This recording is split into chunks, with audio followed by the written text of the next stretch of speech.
Namni tokkos kunoo isaanii ayyee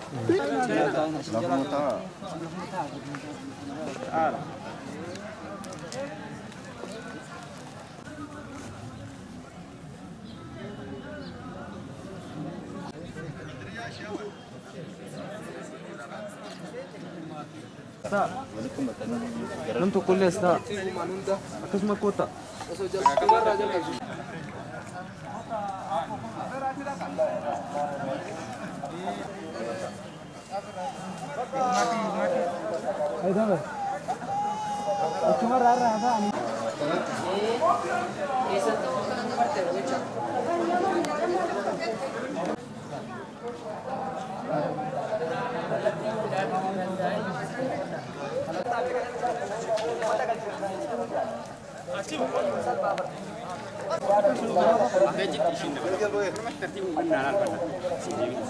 Şu anda 400 aile geliyor, yavaş yavaş paketlerin üzerinde aileler oturuyor.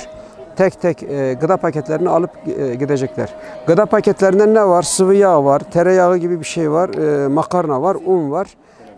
Mutfakta ihtiyaç duyulan, burada en çok tüketilen malzemelerden biz gıda paketlerimizi oluşturduk. İnşallah hayırlarımız, çalışmalarımız devam edecektir. Bugün burada gıda paketleri vererek yüzlerce, 400 haneye, belki bu 400 hanede binlerce insanın kursağından bir yemek geçecek ve biz binlerce insanın duasına ortak olacağız inşallah. Avrupa Yetim Evi olarak biz hayırseverlerimizden bu hayırların devamını bekliyoruz inşallah. Rabbim kendilerinden razı olsun. Kendilerine çok teşekkür ediyoruz. Özellikle bu kardeşlere de çok teşekkür ediyoruz. Burada bu ortamı bize oluşturdukları için.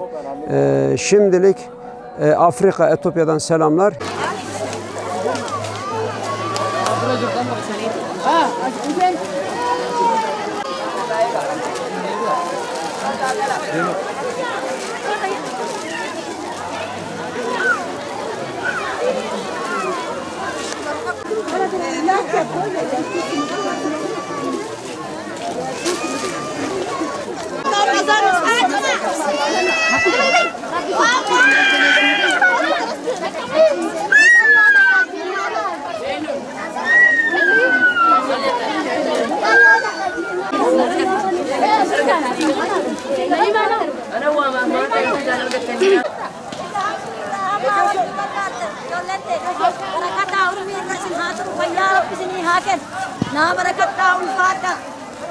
Allah hada zikno. Elhamdülillahi Rabbil alemin.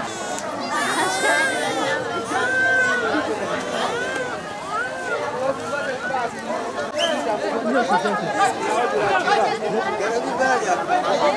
Gel bir beraber. Tabii ki de bu.